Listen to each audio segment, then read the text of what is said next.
நம்ம இந்தியா பங்களாதேஷ் அணிக்கு எதிராக இந்த இரண்டாவது டெஸ்ட் மேட்ச் ஆட்டத்தை ஜெயிக்க போகிறாங்களா இல்லை ட்ரா பண்ண போகிறாங்களா அப்படிங்கிறத முடிவு பண்ண போகிற ரொம்ப முக்கியமான பரபரப்பான 4வது நாள் ஆட்டத்தை இப்போ விளையாண்டுக்கிட்டு வராங்க.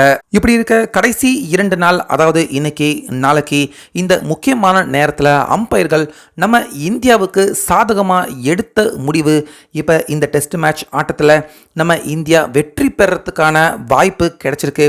அதே போல் இந்த முடிவு தற்போது ஒட்டுமொத்த பங்களாதேஷ் பிளேயர்கள் எல்லாருக்குமே ரொம்ப பெரிய அதிர்ச்சியாகும்.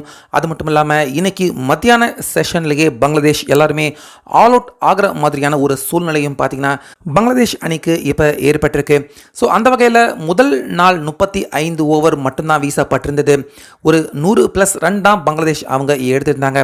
இப்படி இருக்க 2வது நாள் 3வது நாள் 2 நாள் ஆட்டமும் மழையால் கம்ப்ளீட்டாக விளையாட முடியாமல் அபேண்டம் ஆக இன்னைக்கு காலையில் நல்ல வெயில் 4வது நாள் ஆட்டம் துவங்கிறதுக்கு முன்னாடியே அம்பையர்கள் ஏற்கனவே 2 நாள் ஆட்டம் வீணாகிருக்கிறதால இன்னைக்கு 4வது நாள் நாளைக்கு 5வது நாள் இந்த 2 நாள்லையுமே சராசரியாக ஒரு நாளில் 90 ஓவர் தான் டெஸ்ட் மேட்ச் ஆட்டம்னா வீசப்படும்.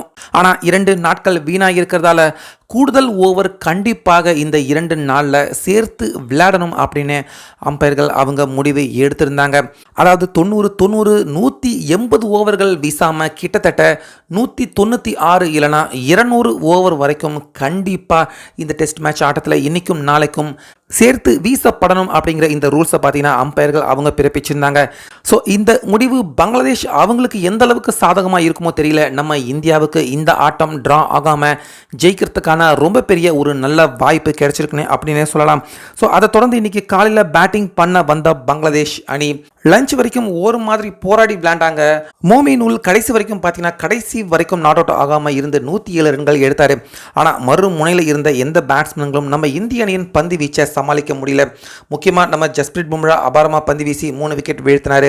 சிராஜ் 2, நம்ம அஸ்வின் முக்கியமான நேரத்தில் ஷாபி அல் ஹசன் விக்கெட்டை வீழ்த்தி ரொம்ப பெரிய ஒரு பிரேக் த்ரூ கொடுத்தாரு. இதனால இப்போ பங்களாதேஷ் அணி பார்த்தீங்கன்னா 233 ரன்னுக்கு எல்லா விக்கெட்டையுமே அவங்க இழந்து தற்போது இந்த டெஸ்ட் மேட்ச் ஆட்டத்தை எப்படியாவது ட்ரா பண்ண வேண்டிய கட்டாயத்துக்கு தள்ளப்படுற நிலைமைக்கு அவங்க இருக்காங்க. அதே போல் நம்ம இந்தியா இப்போ முதலாவது இன்னிங்ஸ் பேட்டிங் துவங்கியிருக்காங்க. ஸோ இதனால் இந்த டெஸ்ட் மேட்ச் ஆட்டத்தில் தற்போது நம்ம இந்தியாவுக்கு வெற்றிக்கான வாய்ப்பு சற்றே கொஞ்சம் பிரகாசமாக இருக்குது பங்களாதேஷ் அணி அவங்கள விட அப்படின்னு தான் சொல்லணும்.